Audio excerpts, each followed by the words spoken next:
Bismillahirrahmanirrahim. Assalamu alaikum and a very good day to all of you, my dear students.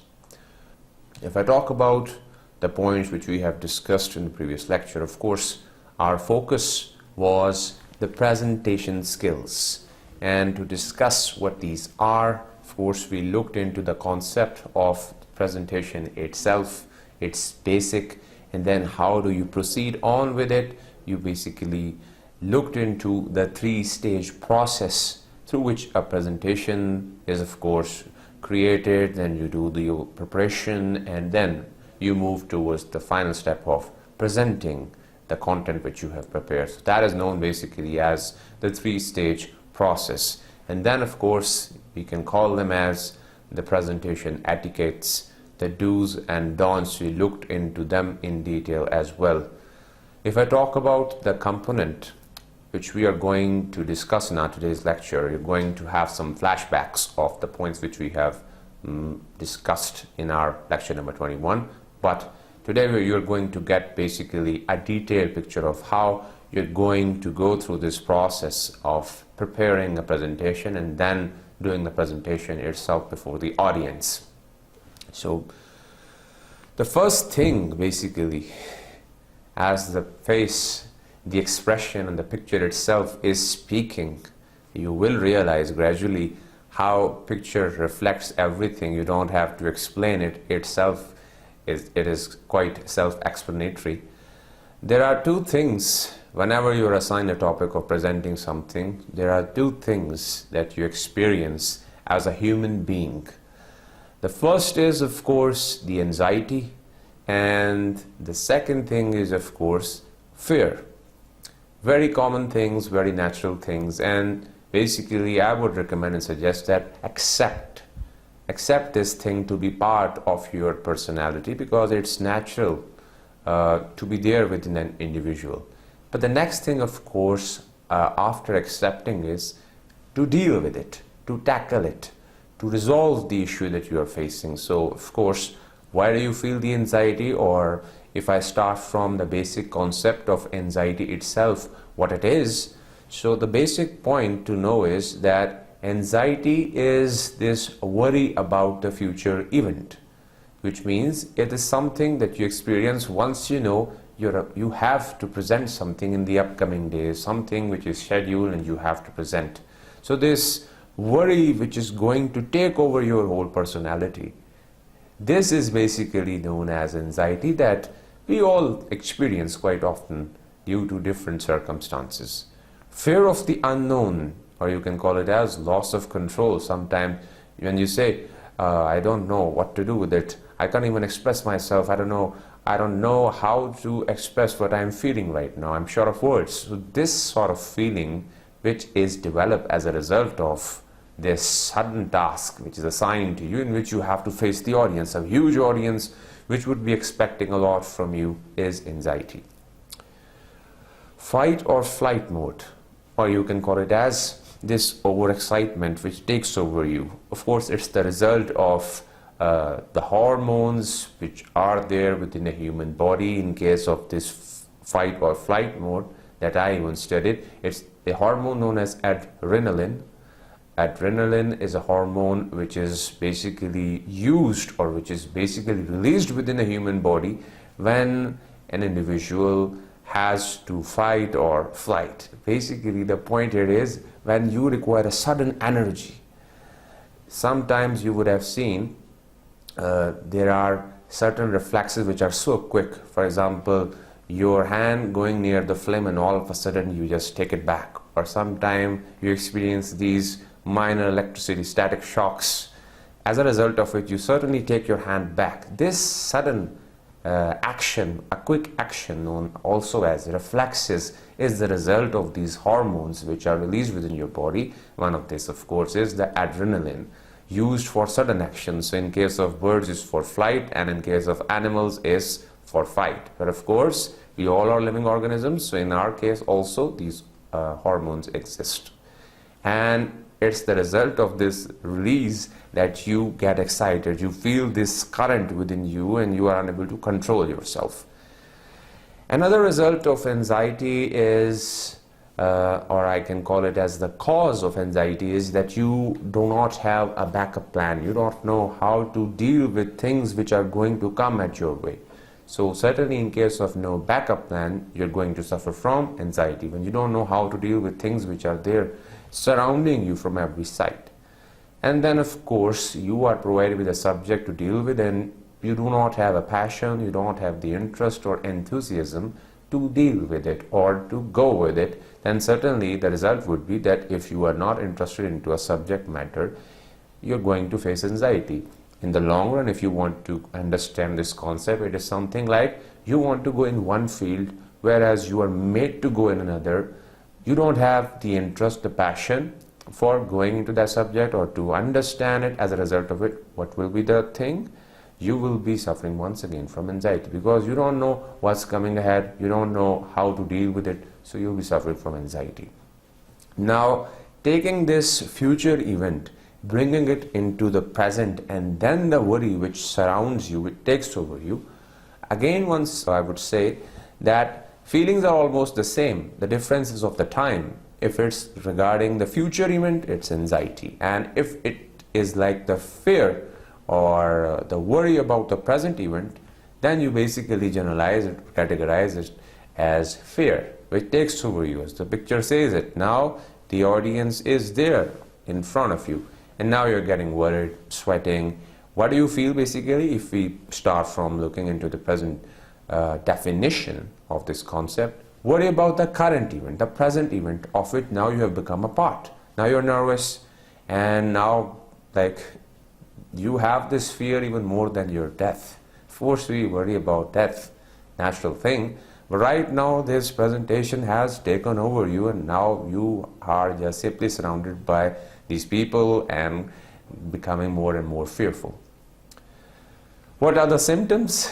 You see, you would be thinking that I am like a doctor and telling you all the symptoms that you're going to witness and experience. Well, you can take me in that case, because certainly I'm going to provide you with some medicines and medication as well. So in case of the facts, these are the symptoms. Shaky hands, blushing cheeks, sometimes you see them, sometimes not. A loss of memory. When you are nervous, suddenly you don't know what was the point which was there in mind. You experience this while preparing for your examination. At the end of the day, once your presentation is complete or your preparation is complete, and the next you're going to have the examination, say, I don't even remember even a single thing. I don't think I remember anything which I have studied so far. Why? Because once again you have this anxiety, you have this fear of the unknown, what's coming ahead. So you feel like you don't have any memory, but at the end of the day, once you see the question paper, you realize, oh yes, points are coming back in my mind. Yes, I know these were the answers to these questions. So this is something natural, and you have to deal with this anxiety and fear. Sometimes nausea, sometimes knocking knees, but it's all happening because we, after all, are human beings, and we have to accept it. But this is not the end of the story. Symptoms is not just one thing, but it should lead you towards some medication. Now you should ask the doctor how to deal with this problem. So what you need is basically this planning. You require this planning, and this planning of your presentation is going to solve most of your problem. And moving ahead, we're going to see, even still this thing doesn't work, what else can you add up into your planning which can help you to become a good presenter.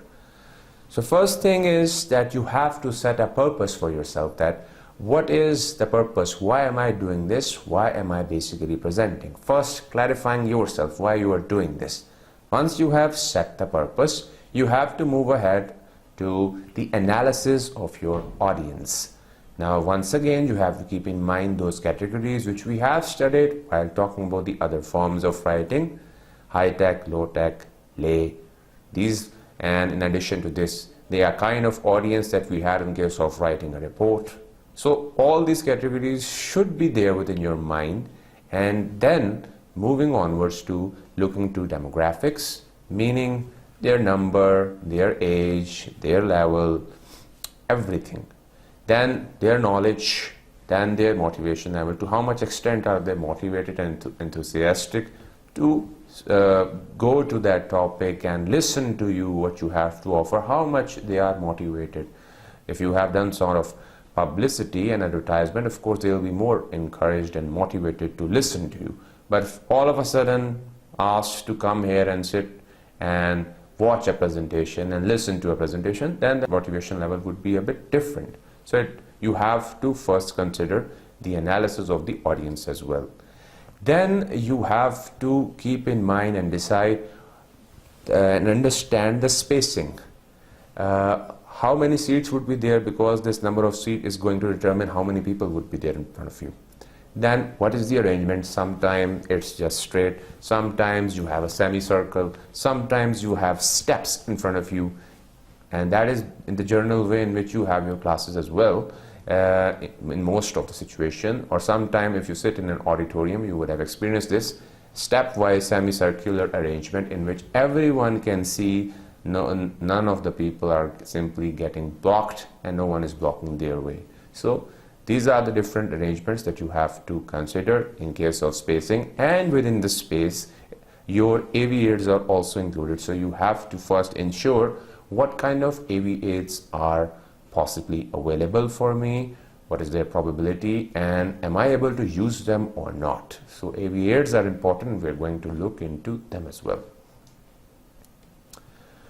In case of this planning, the next point is that you need to make yourself sure what is the fixed date and what is that specific time in which my presentation is going to begin, how much time is allocated to me, so that you may finish it within time or on time. Point here is that you have to confirm these things, date and time. Moving ahead, you have to manage some things as well. Finalizing things, confirming things, how is this presentation going to begin, what kind of AV aids are being used, how am I going to conclude, what kind of things I'm going to show. So you're going to become part of the management as well. You have to ensure that each and everything is ready and well prepared, and only then you would be able to do the right kind of presentation. Then evidence are also very much important. Do all this fact finding that you want to present in front of your audience, so that you may not be doubtful about any point that you are making within your presentation. You should have all the facts for everything. If you want to show some evidence, if you want to show some statistics and facts, have them at the very beginning, which is going to be very helpful in case of your presentation, especially in front of the audience. Then outline. I would make a tick over here because outline is very much important. Just the way you have an outline in the very beginning of a book, in case of a dissertation, in case of any kind of document, you have an outline. Outline is helpful for you.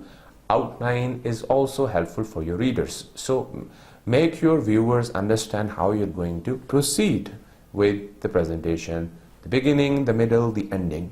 One thing. Moving ahead, outline should be there for you as well. A special outline that you have for yourself, for your own clarification. What would it include? Basically the main points that you want to cover. Moving ahead, the keyword reminders, so that you may not get distracted or may not forget the basic point that you want to make.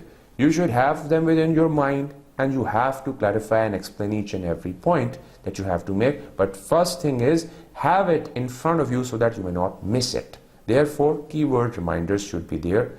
And if you have the outline, you're going to have this conversational flow as well. You will have this flow. You will have a sequence, 1, 2, 3, 4, and then moving towards the conclusion, so that you may not miss anything.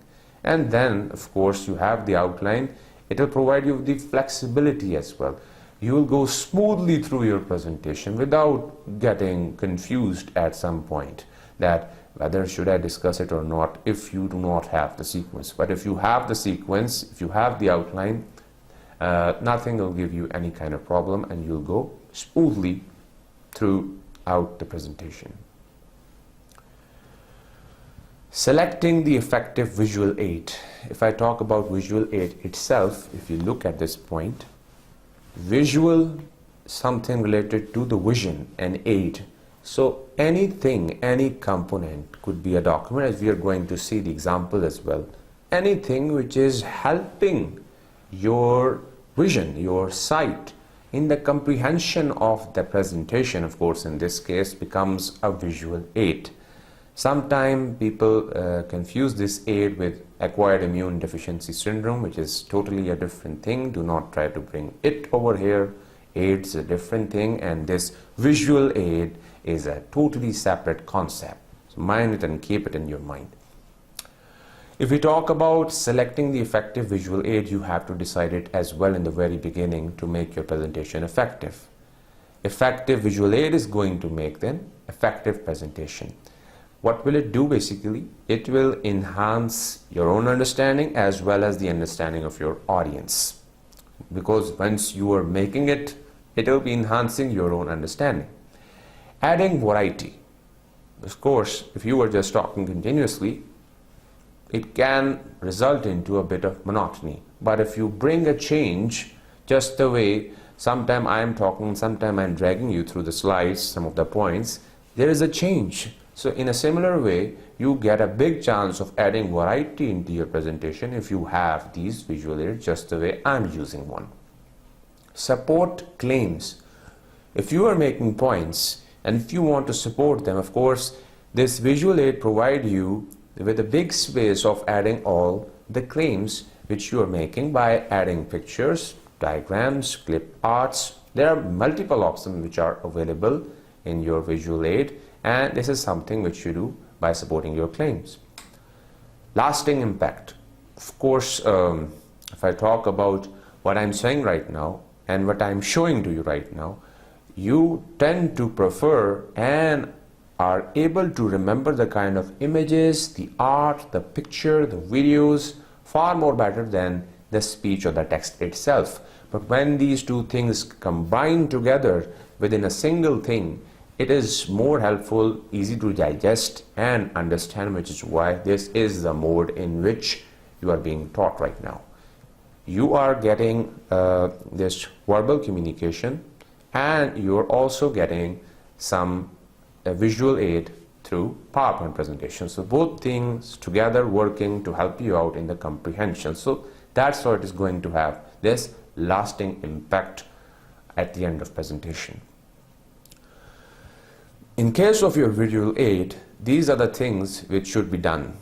It should supplement your presentation, it should provide an outline, because things are provided in the form of pictures. So what you are saying, this becomes like an outline. All things are there in the form of pictures and brief outline. Brief points are there of what you are saying. So it becomes like an outline.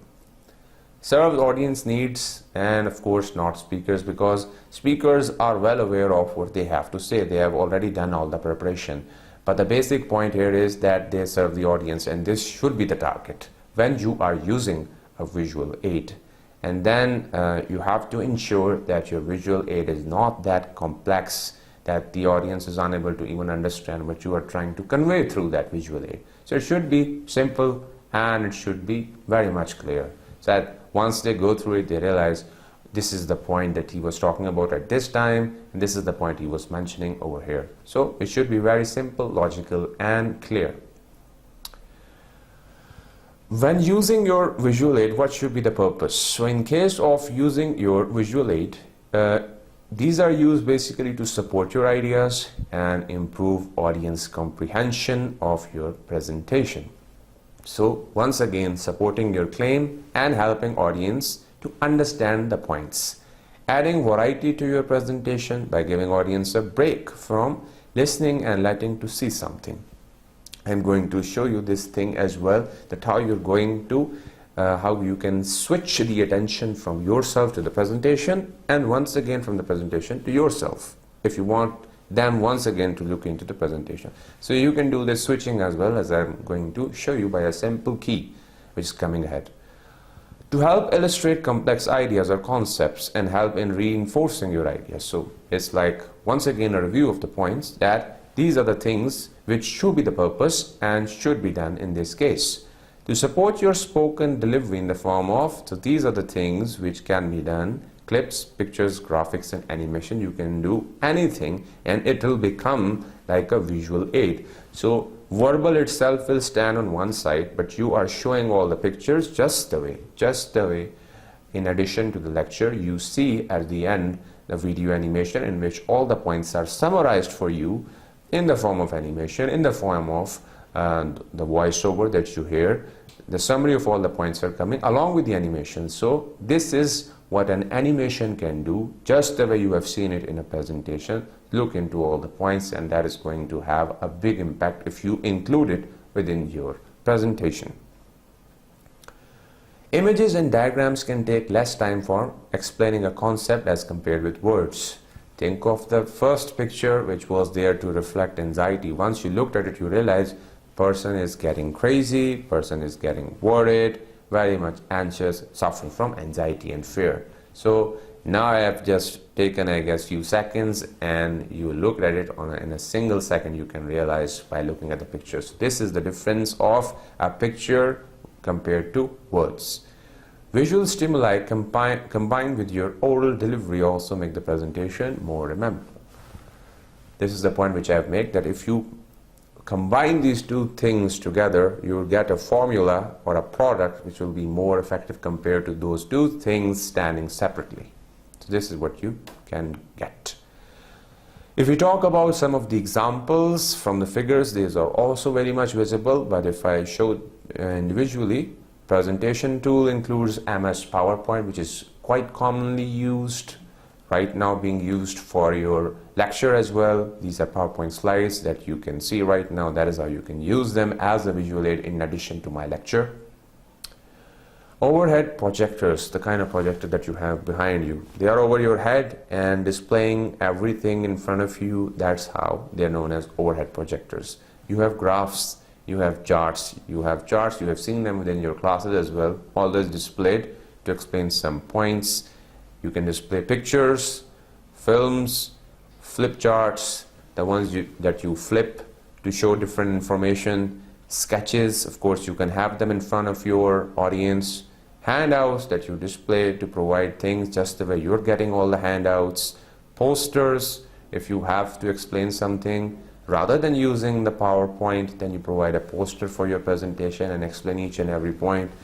Posters are generally displayed, if you have seen them in different conferences and seminar, they are there. Some individual who has worked on something is standing beside that poster, and people just come around there, ask for what have you done here, what you have here for us to understand, and then you explain each and every point which is there within the poster.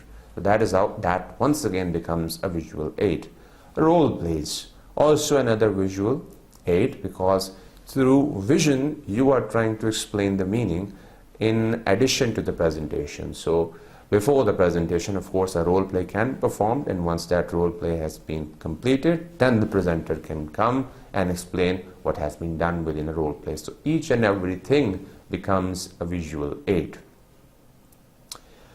But right now, as you are also witnessing, PowerPoint presentation is being used for your lecture, and it's also used for most of the occasion, for most of the presentation. That's why it's very much essential for you to understand how to use a PowerPoint presentation. But to talk about it at the very beginning, just an overview for those who want to understand about PowerPoint, what it is. One of the basic component of that, Microsoft Office, because there are Word, Excel, and there are multiple more, but one of these is the PowerPoint, which is used for making slides and the presentation. There are predefined presentation formats which are there part of it. Of course, you have to pick one of them, and then you have to go through applying that format. Of course, predefined format is there, you select it, and then you add the content for your own presentation.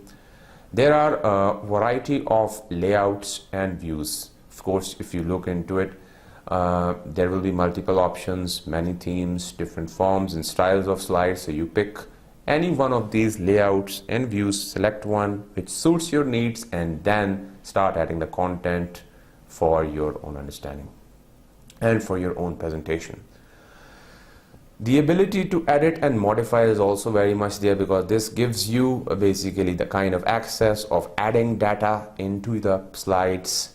Then you create text, you can add text, you can add charts and graphics into it, you can incorporate objects like clip art, you can simply upload images on these slides, you can upload audio and video within these slides as well.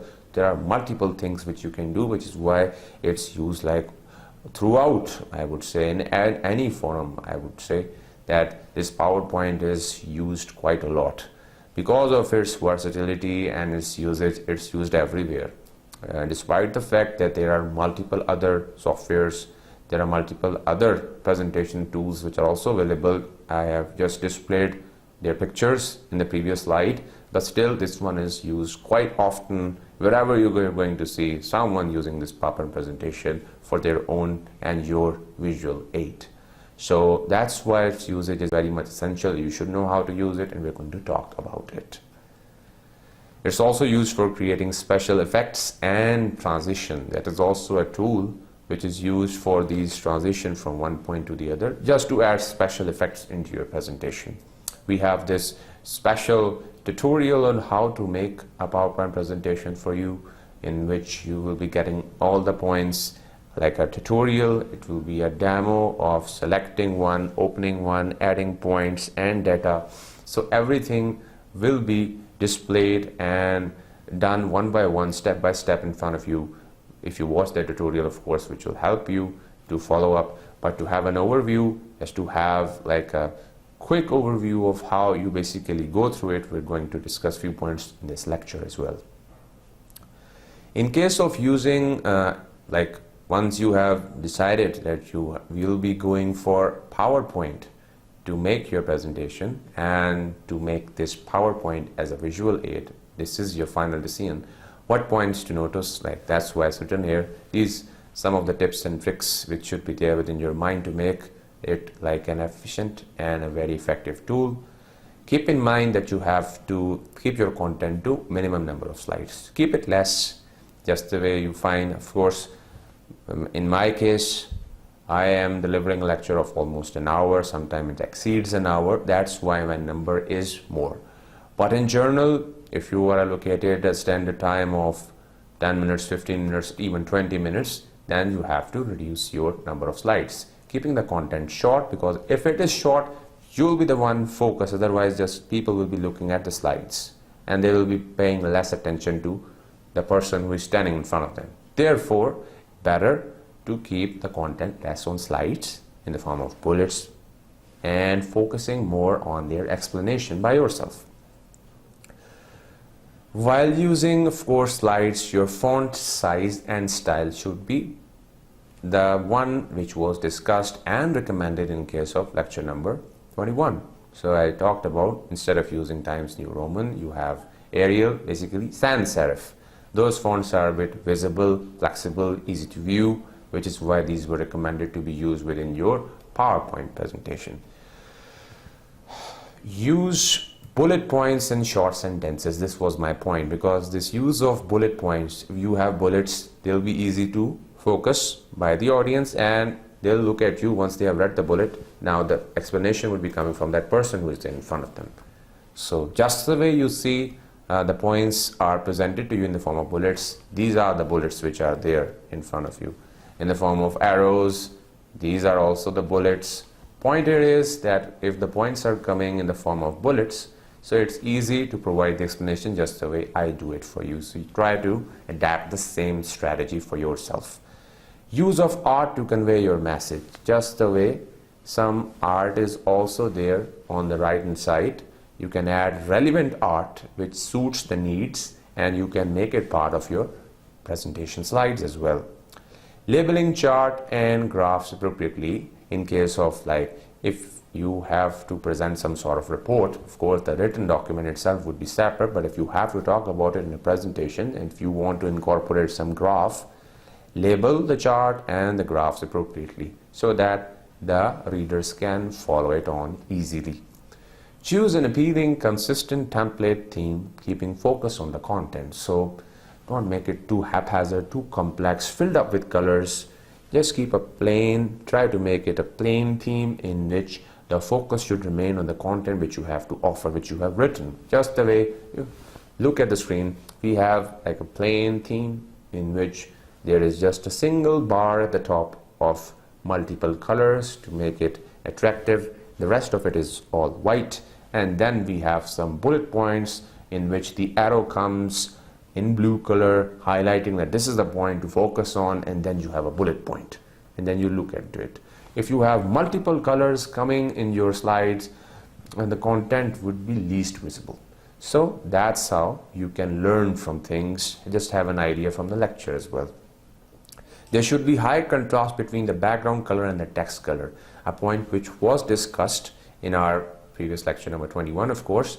Just the point here is there were two out of those 4 options which were provided to you. I told you that 2 are better. The one in which there was like a dark background and all of a sudden there was a white text, and I told you it is only applied in case the whole scenario, the whole room is dark as well. Otherwise, in journal, the most recommended is that you should have a white background and a dark text over it. That will be more visible, because that is how we have been writing, that is how we have been viewing different documents. It is always a white paper with dark text over it. So your presentation will be accepted and readable, watchable in the similar way if it is having the same background color and text color.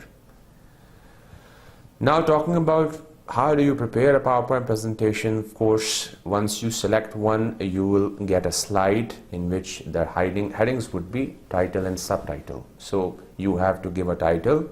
In our case, you always see it's written report writing skills, and then subtitle is lecture number this. So that is how you give in the very beginning title and subtitle, and then you add slide into it.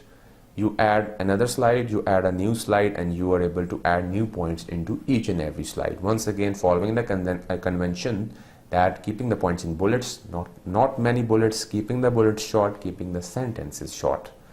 You can also, of course, add charts, graphs, and diagrams into it, which is going to be very much helpful in the overall presentation of your slides, and which would help you in the long run in your own presentation, if you can, of course, give reference to what kind of points are coming within your presentation. Then, of course, once you have added charts, graphs, and diagrams, all the relevant things are there. You simply save the presentation for the actual presentation, which will be there in front of the audience. So this is like a general step-by-step procedure which you do. If I just talk about an example here, whenever you select the PowerPoint in your system, you say open PowerPoint, you double click on it. So this is the interface where you have to select the new, this is the way, this new over here, you can see it just written under info, and then you get multiple options. Now these are all the different themes which you get, and you can pick any one of these themes. And the general convention, once again, just as I have recommended, is choosing this blank presentation, because this one is going to give you like a white background over which you can write the black text, or I would say the dark text in journal. So once you have selected it, then you're going to get such components. You simply add title and then subtitle, and then you simply click on the new slide where new slides would be appearing, and once you have added all the content, then you simply click on save button, and save as would simply ask you where do you want to save your presentation, and that is how you can save your PowerPoint presentation once it's complete. This is just like a quick overview. The tutorial is going to make things even more easier for you to understand. But if we move ahead, points to remember in case of your presentation. Of course, now you want to present things, so what points should be there within your mind to have a good impression and to be a good presenter? The qualities of a good presentation, of course. You have to show up early and verify that your equipment works properly. It's very important to ensure that things are okay, nothing goes wrong, because that is, at the time of the presentation, if these things are happening, it's going to have a very negative impact. A negative, bad impression, first bad impression in front of your audience. So you don't want that thing to happen. Therefore, ensure that you show up early and verify whether the things are working or not by asking the technical team. Don't assume that your presentation will work fine on another computer. Once again, a related point. Ensure you have prepared everything, everything is final, but you need to check where you have to present that whether it's working in that PC or due to some sort of virus the files got corrupted, which is why it's not opening, or maybe Microsoft Office is missing. So ensure that Microsoft Office, especially PowerPoint, is installed in that system so that nothing may go wrong. Another thing, if your PC has a screensaver on, turn your screensaver off. Otherwise, all of a sudden within the slides, the kind of screensaver that you have activated will be displayed after a few minutes based on the time set. So it could be a space travel or some sort of name which is appearing, your own name or the company's name you are basically presenting. To ensure that, turn the screensaver off. Check all the colors, because sometimes the screen has some sort of technical problem because of which the colors which you have made within your presentation may not be visible in the screen on which you have to present. So ensure that the projection screen is okay, there is nothing wrong with it. Ask your audience to hold question until the end, which is going to help you to have this smooth flow of the presentation. So if you want things to go smoothly, you can request them, if you consider it to be the best option, that you can keep your questions saved, note them down, jot them down, keep them saved, and when I take you towards the end of the presentation, you may ask all the questions that you have in mind. Feel free, and you are welcome to raise all the queries, and now I'm going to answer each and every one of them. So that will help you to have a smooth flow of all the points. Otherwise, if you are like stopped and paused after every minute or two, that is going to affect your flow of communication. So it's better to just tell them at the very beginning. You can keep these questions at the end. Moving ahead, do not read the presentation. This is something that I always observe. I don't know why, but even at the senior level, I have observed many people. First of all, I was watching a YouTube video. You can just search it as well. It's a video on Pakistan-China Economic Corridor, CPEC. And there was a big lecture, I guess, of 1 hour. There are multiple presentations, but again, the point was, although the points itself were very much relevant, they needed some detail, but rather than explaining anything, just reading and reading and reading. So I didn't like the idea. If you are a presenter, rather than keeping all the focus on those points, in case of a presentation, it is expected from you to be the person in the limelight, person in the forefront. So audience should be looking at you rather than the presentation itself. So I didn't like the idea, and it is generally recommended that you should have your points short so that you may be the one presenting rather than the presentation presenting itself. Stay on time. Of course, that will reflect your punctuality, and punctuality reflecting your personality. Monitor your audience behavior. This is also very much important. You need to, at the very beginning, once you go there, the good thing is, of course, you try to chat and interact with a few people who would be there in front of you, because that will make you more comfortable before starting the actual presentation. People are friendly. Of course, they'll always be friendly. This is the general convention here, that people want you to succeed. They're like not your enemies, not against you. You are presenting and they want to learn something from you. That's why they want you to succeed and complete in each and everything that you have in your mind, and explain and transfer it to them. And therefore, it's necessary that you keep on monitoring the audience behavior as well. If at times they feel like they reflect this actions which is reflecting some sort of boredom to be coming from their side, of course you can move ahead, keep it short, move ahead. Otherwise, if they are taking the interest, that means that some point is appealing and important, so you can explain it, because that is something appealing to them, and you have to time it based on the interest taken by the audience. So keep monitoring your audience behavior. Avoid moving the pointer unconsciously. Although I have a pointer here as well, let's see whether it's visible to you or not, but the point here is your pointer of the laser, if you are pointing things through laser, or if you have a stick through which you are pointing things, so don't move it towards the screen just unconsciously. Whenever you have to raise a point, do it deliberately and then point at something that you really want your audience to see and view. Otherwise, turn off your laser, keep your stick down, and just talk with the audience. They want to see what kind of gestures you want to make and what you have to offer verbally.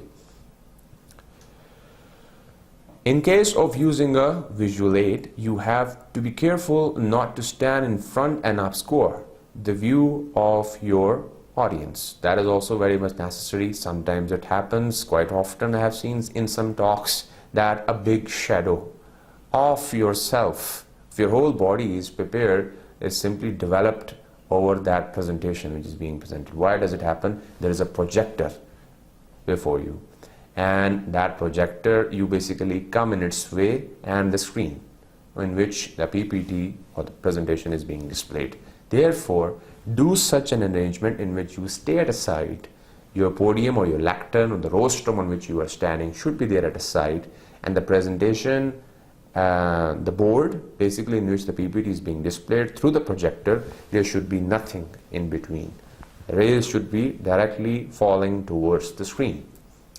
Therefore, nothing should be blocked. Then avoid reading from the large projector screen. This is also a very important point. It's generally recommended here that you should read just the way I am reading, because the points, although in your case they are being made visible to you just beside me or around me, you see all the points which are coming one by one, but in my case you can see this black screen here in front of me. I have my points over here, and this is even recommended in case of your presentation which is there in front of the audience. So you should, if you have to see the points should be there in front of you, rather than you having a projector and through that projector points being displayed behind you and then you're looking back again and again. This is something not recommended and not to be followed, especially for a good presentation. Have your points here so that you may not turn away from your audience. The point here is you have to face the audience to interact with them. Therefore, your face should be straight. And some other tips which you can do coming ahead. Try making brief notes on index cards. Of course, that is going to help you as well. If you have the points, you will have all the things to discuss with them. You need to interact with the information on your visual aids as well by pointing to specific points or parts of the diagram. Once again, not unconsciously using the laser pointers. Of course, avoid using the laser. Good thing is that you use yourself naturally rather than using these other things. Better to focus on the points which are specifically important and should be addressed, only then point your fingers. Otherwise, it's better to just talk. Contingency plan, very important. Contingency basically means some future expected event, and planning means the planning which you do for something which is expected. A probability is there for such a thing to happen. In case of contingency plan for a presentation, a probability of something going wrong. So therefore, what plans are needed to deal with those problems which can possibly occur?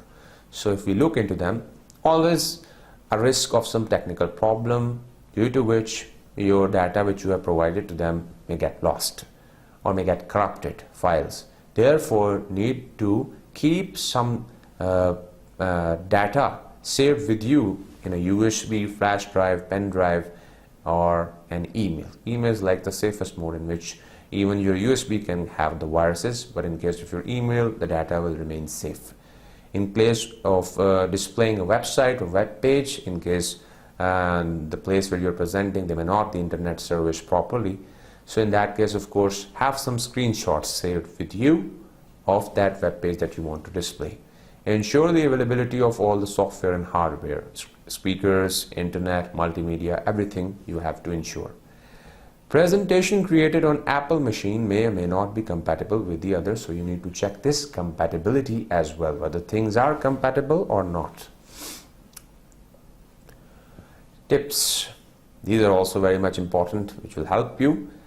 Plan your presentation before creating the visual aid. Once again, like highlighting the main point that in order to avoid that anxiety, in order to avoid that fear, have the planning, and that planning comes first, then your visual aid. Use visual aid sparingly, meaning not always. all the focus shouldn't be there on the visual aid, rather focus should remain on yourself. Make them visible to the entire audience, of course, by not coming in the way, talking to the audience, not to the aid. So not looking on the screen, rather looking at the audience and having some points here in front of you. Minimum use of laser pointers, just the way I've mentioned. Explaining the content of the aid when you first show it. This is also important. Don't just display thing all of a sudden. Either they should be related to the point which you have already discussed, and if you have presented something new, first explain it and then move ahead. When you finish with the aid, I have just clicked it twice, which is why 2 points are here, but still I'm going to discuss first one. When you finish with the aid, remove it or cover it or turn it off with key B. This is also very important, and now I want to show it. Let's hope it works here. If you have displayed something, you are talking about it. It's a map, it's a picture, you're discussing it in detail. Now all of a sudden you want their focus to be shifted towards you. So what you can do is you can press on your keyboard this key of B. Capital B is written over here. So you click over it, the whole screen or the projector screen will go black. Now you are raising all the points, you're discussing it, explaining it, and once if you want them to see the screen again, click on any key. I'm clicking on escape, it'll bring me back to the screen again. So remember the key B.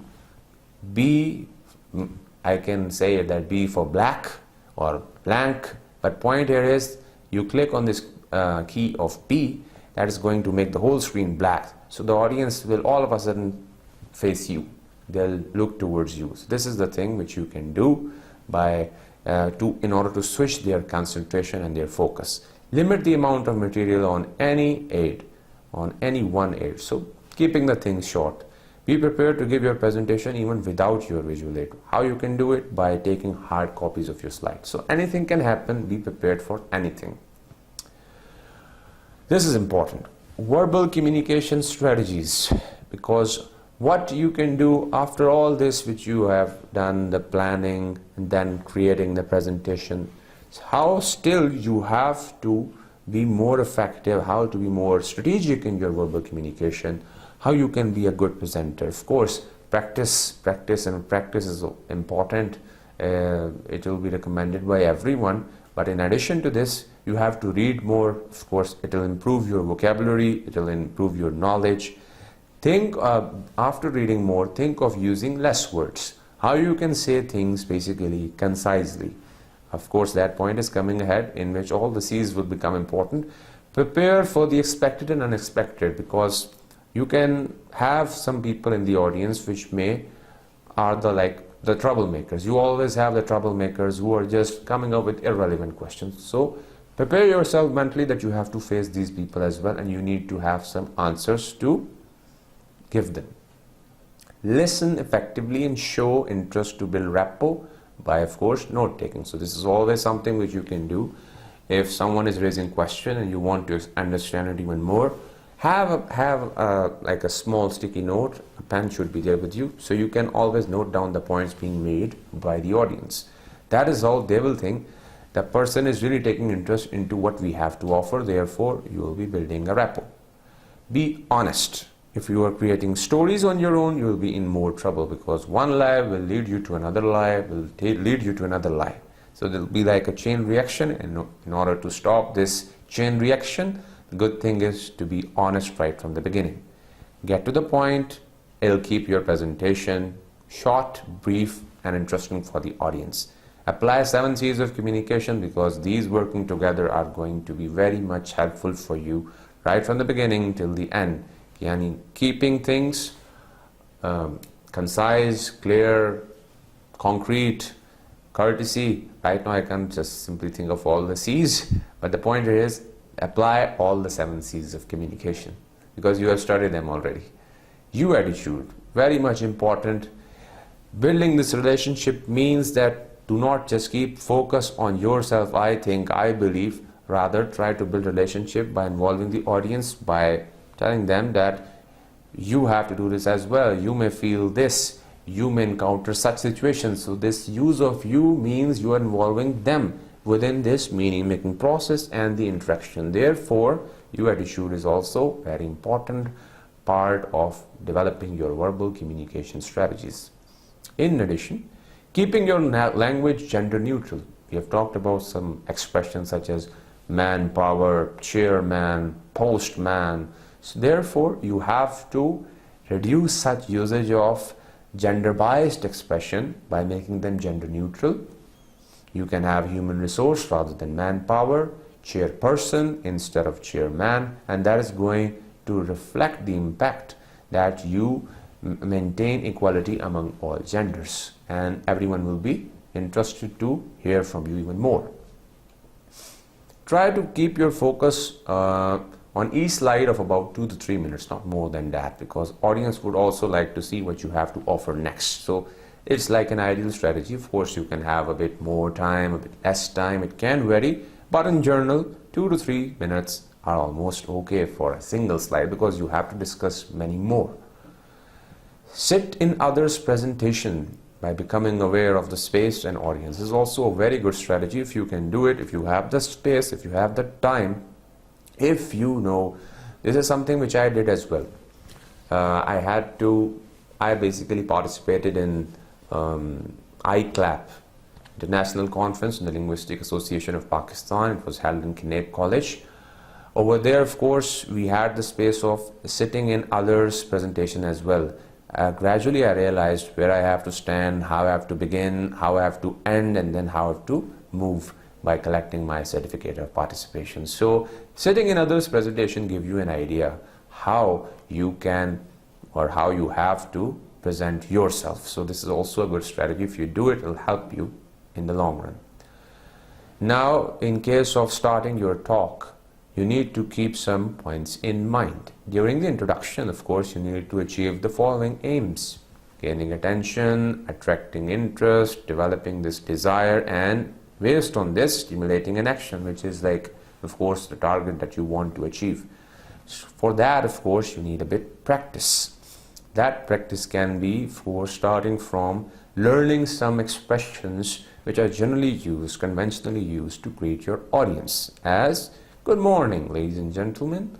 Welcome to my presentation. It's very nice to see you all here today. Can we get started? Let me say just a few words about my background. So you can use them in a sequence just a way, but that will look like cramming. Of course, you can just get an idea from these expressions. That will be very much helpful for you as well. Making an effective opening. Like, there are several ways you can attract the audience.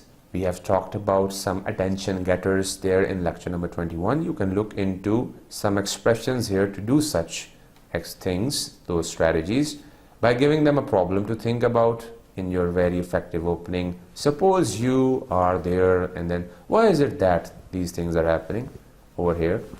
Give them some amazing facts. Did you know that this and this? You are providing some statistics, giving them a story or personal anecdote, because they always attract attention. Using citation, meaning you're trying to be more relevant. And if you want to start on more philosophical note, of course you can go towards citation. Making a funny remark. Of course, I talked about humor, but humor has to be relevant, which is why it has to be chosen very carefully. Effective opening and its usual phrases. What I want to do this morning is to talk about this, this, and this. My talk will take about 30 minutes in which I will be covering these points. During my presentation, I'm going to be focusing on this. I'll be giving out copies of my transparencies. If you have any questions you would like to make, please don't hesitate to stop me. Well, this depends on you. If you want questions to be coming within the presentation, most welcome. Otherwise, people recommend questions to be coming at the end. It's how you are comfortable. Signposting is also very important. It's basically the concept in which you guide your audience how you will be moving. It's like a road map, it's like a map reaching to the treasure, which is like the ultimate goal of the whole presentation. So you guide. I will start with this, then I will move towards this. After that, I'll be talking about this, and finally I'll be concluding with this. So this is signposting. You are moving from this direction to this direction to this direction, and then finally towards this goal. which is there at the end. So this is signposting. You're guiding your audience how to move from step 1, 2, 3, 4. How to end your talk. Start just the way starting is ending. Middle, of course, or the body is all about supporting all the points which are coming. You have the supporting details just the way you have in writing. You have to develop the interest, you have to provide all the details, you have to come up with statistics. So everything is there within the detail. But the things which are remembered in your presentation is your starting, how you caught the attention, and the ending, how you maintained that attention. And you, if I show you the point, tell the people what you have told them once again so that they may remember it. This is the point. So you basically summarize facts, you give recommendation, you give proposals, and with that you thank the audience and then invite questions. So that is how you have this sequence in which you summarize, recommend, propose, and then thank and invite question. So remember this sequence, which is going to help you in almost every presentation which you make to make it effective. This is also like part of your verbal communication strategy. And some of the useful expressions, useful phrases are, this brings me to the end of my presentation. Let me just run over the key points again. To sum up briefly, to conclude, as we have seen, so my recommendation is, I would welcome any suggestion. Thanking the audience and inviting covers, thank you for your attention. If you have any questions, now you are taking them towards the question session. Now I'll be happy to answer if you have any questions. Are there any questions you would like to ask? So it varies from how you are comfortable or how you want to take them towards this thanking and inviting question, but that is something to be done at the end and should be there. One point to remember. Now this takes us to some parts which are generally ignored but are important. Look into it by this social anthropologist Edward T. Hall. In a normal conversation between two persons, 35% or even less of the social meaning is actually transmitted by words. Looks alarming, right? Because I was wondering, everything is like communicated through words, but 65% of it is actually conveyed through body. This is called body language that we like ignore, but is now something that you have to be consciously aware of, and we are going to focus on it at the end. If we talk about paraverbal communication, you know now verbal communication, what it is. Paraverbal communication is beyond this verbal communication. It's about how you say something, because verbal is about what are you saying, but paraverbal is how you are saying it. So it covers your tone, your pitch, and pacing of your voice, meaning rise and fall, without any monotony. Point here is you have to avoid this monotony, and for that you have to have this rise and fall to make it natural. If I show you the example, just focus on the way I stress on some point. He didn't say you were absent. He didn't say you were absent. He didn't say you were absent. He didn't say you were absent. He didn't say you were absent. He didn't say you were absent. So each and every expression, if you just try to say it yourself, you realize that it could be interpreted in different way, although it's a single sentence. But the rise and fall and the stress, the intonation is bringing multiple meanings out of a single sentence. This is what you get of paraverbal communication and should be used with awareness accordingly. Once paraverbal is at a side, then you have to focus on that body language I was talking about. 65% non-verbal strategies. So although it is conscious and it also covers our unconscious behavior. Sometimes even I am doing this body movement about which I am not even aware of, and sometimes I deliberately move my hands consciously. So that means this is also part of the non-verbal strategies and should be used carefully by knowing what every gesture means. So what non-verbal strategies cover? Your dressing, your hairstyle, the shoes, right now not visible to you. In my case, the things are a bit limited, but still I try to make it presentable. The eye contact, in my case, I have to look at a specified area. In your case, you have to maintain the eye contact with your audience. Avoiding continuously looking downward, because that is going to indicate that you are trying to create things on your own and you're trying to keep things secret.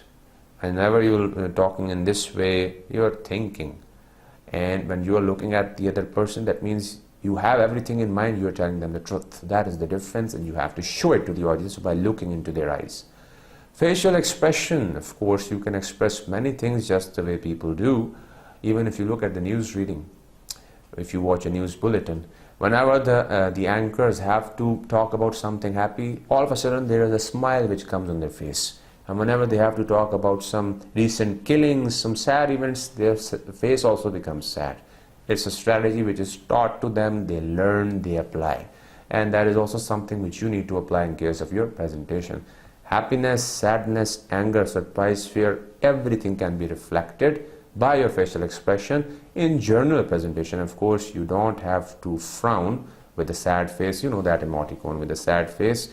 Rather, you have to smile. Keep a smiling, friendly face in front of the audience. Proximity and space is also very important. It's like the distance which is there between you and your audience. To lessen it, to reduce it, to keep it equally divided, if there is space, it's better to walk around for a while as well, because this walking will make you closer to some people at one time, then making you closer to other people at the other corner at the other time. So it's going to equally divide the attention, your attention and their attention, with this strategy of walking around. Avoid slouching posture and stand straight. So basically, slouching posture is in which your shoulders are like forward, you have a hunched back, you are reflecting this laziness when you are drowsy and indolent, you are sleepy. So this is the posture which happens. Is medically not recommended because it's going to affect your backbone. The recommended is staying tall and erect, standing straight. This posture is going to reflect this confidence as well, and it will show that you are totally into the points which you are presenting. So keep things straight, and then you have to avoid this sighing repetitively. The thing is, no repetition of these sighing. If it happens naturally, it's okay. What is sighing? This is basically sighing when you breathe out. And this breathing, if it's done again and again, is going to show to your audience that you are getting fed up with what you are doing. You're getting tired. You're not involved in the presentation. They'll also lose their focus. Therefore, you have to avoid it. In journal, speak softly and calmly. And you have to pause wherever it is pertinent and where it is relevant. It could be a question which you have raised, and then you pause for the audience to think. Otherwise, in journal, it's okay to just go with the flow. No finger pointing. This is also something which is to be avoided because it looks negative. I pointing finger at you again and again at each and every individual which is there in the audience doesn't look nice. The general way of talking to the audience is, if you have to, it's a general strategy. Try to talk to the audience in this way if you have to. Rather than pointing, keep your palm outward, and then if you have to talk about some point, just the way even I do it. So the point it is, you want to explain something, we all should be there and we should be doing this. You better try to do this in this way, rather you better try to do such a thing. So try to avoid this finger pointing and use your hand in a soft way that you want to deliver something to your audience. Then if someone is talking to you, raising some question, you have to do this active nodding so that the other person realize that you are listening and carefully listening to what they have to offer. Active nodding. And read the body language of the audience as well, because that is going to reflect a lot as well. Over here, I want you to look to this some of the body movement and what do they refer to. These are the interpretation. If you are brisk and doing erect walk, you are brisk and doing this erect walk, walking straight, that means you are very confident. Then you are standing with hands on your hips, just the way you do this, that means that you are a bit aggressive. You are sitting with legs crossed. If your legs are crossed in this way, sometimes we are doing, that means you are a bit bored. foot kicking and slightly, that is also part of it. Then you are sitting with your legs apart. That means if your legs are like in this way, you're trying to relax. Then arms crossed on your chest. This is the position, and that means that you are trying to be defensive, trying to disagree with the other person. In general, I'm not saying it's always the case, but the general convention, this is what they convey.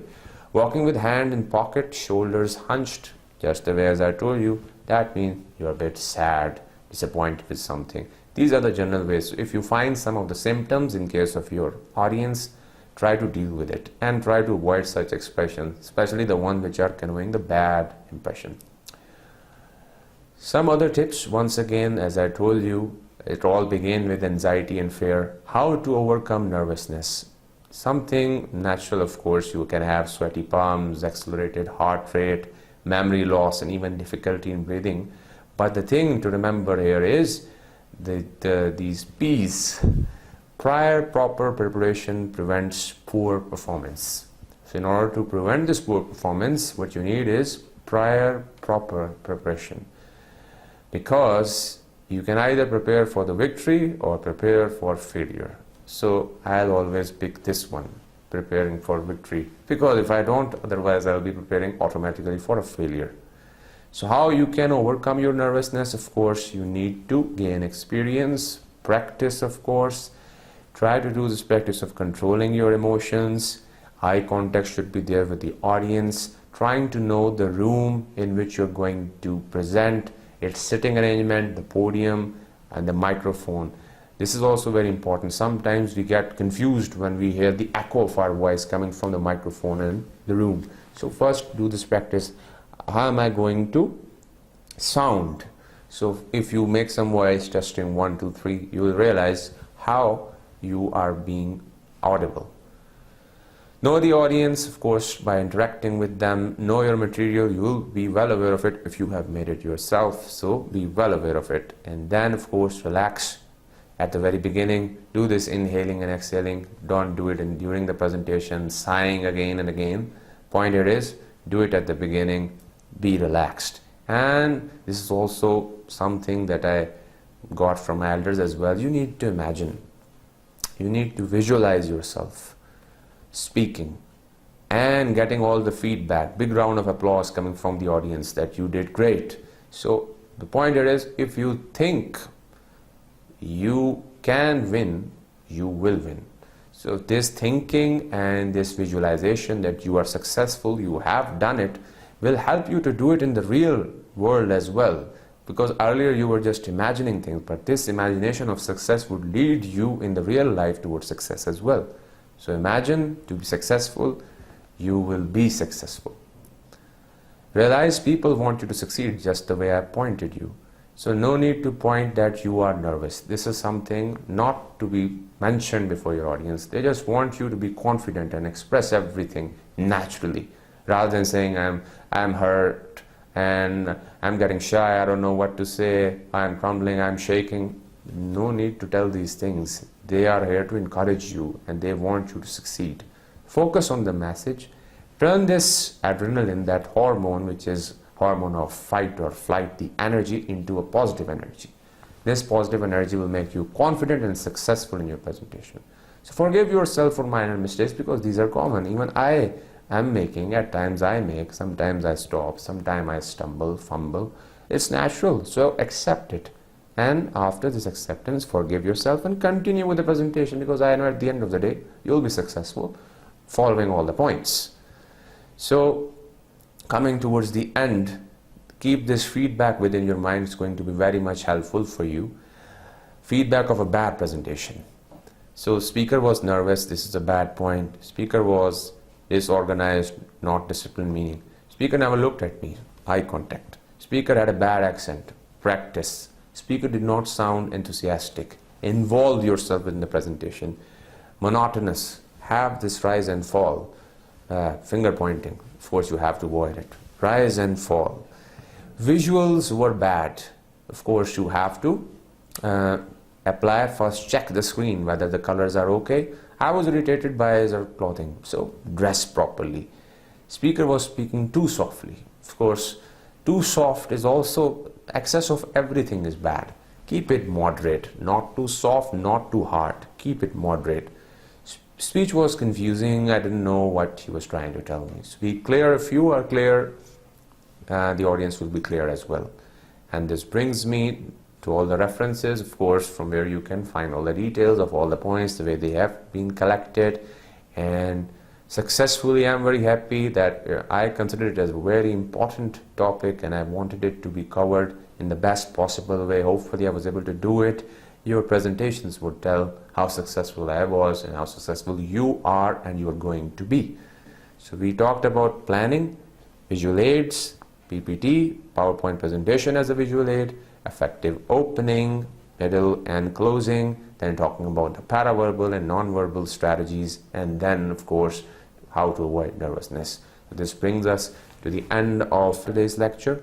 Successfully completed. You can place a stamp of completion here. I'm happy. Hopefully you'll be happy as well at the end. I've learned a lot. Hopefully you will be too, because honestly speaking, I didn't apply this formula of B key to make things black here. I can make things black once again here for you, just to make you realize I'm going to do it from now on onwards whenever I want even you to focus on what I have to offer. But it's a very good strategy here. So with that, I would like to end our today's lecture. See you in the next one. Till that time, take good care of yourself. Assalamu alaikum and Allah Hafiz.